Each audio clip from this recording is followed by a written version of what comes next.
எல்லாருக்கும் காலை வணக்கம், குட் மார்னிங். இப்போ நம்ம புளி ஊற்றாமல் அவரைக்காய் பொரிச்ச குழம்பு எப்படி செய்கிறதுன்னு பார்க்கலாம்.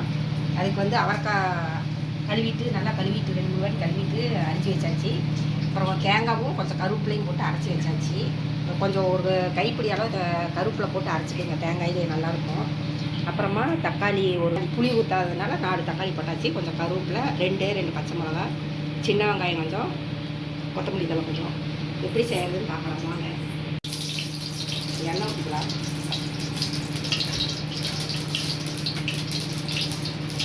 எண்ணெய் ஊற்றிட்டு கடுகு போட்டுக்கலாம்.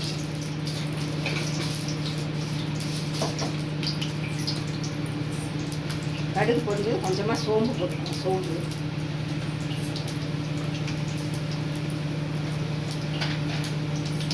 சோம்பு பொரிட்டோம். சோம்பு பொரிச்சு பச்சை மிளகா 2 போட்டுக்கலாம். கருவேப்பிலை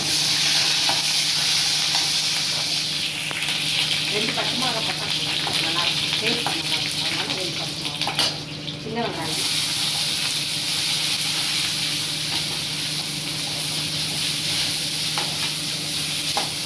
நல்லா கொஞ்சம் தேங்காயோடய கொஞ்சம் கருவேப்பிலை போட்டு அரைச்சிக்கிட்டிங்கன்னா உடம்புக்கும் நல்லது. கருவேப்பிலை போட்டு அரைச்சி வச்சிங்கன்னா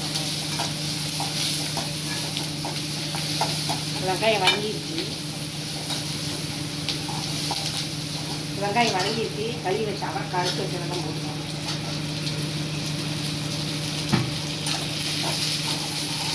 போட்டு வதக்கலாம்.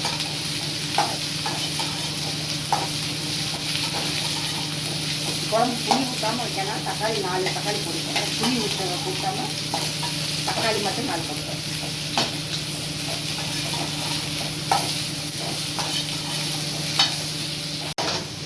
இப்போ கொஞ்சம் வதங்கிடுச்சு. ஏகப்பட்ட தண்ணி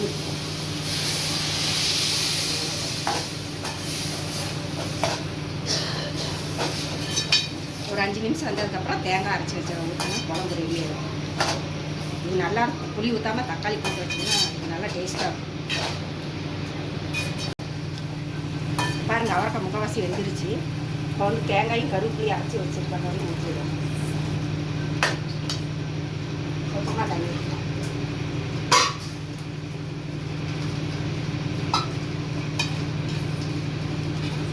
இப்போ அவரைக்காய் பொரிச்ச குழம்பு இன்னும் கொஞ்சமாக தண்ணி.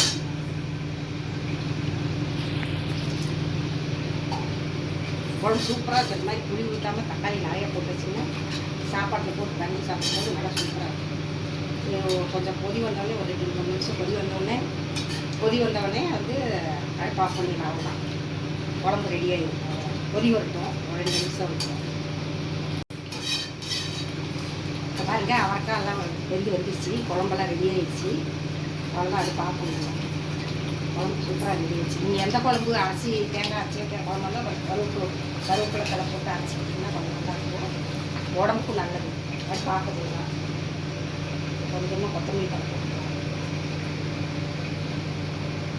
சூப்பராக இருக்கும் குழம்பு. புளி ஊற்றாமல் தக்காளி நிறைய போட்டு வச்சுப்பாருங்க, நல்லா இருக்கும். இது எப்படி இருக்குன்னு செஞ்சு பார்த்துட்டு லைக் பண்ணுங்கள், சப்ஸ்கிரைப் பண்ணுங்கள். பாய்.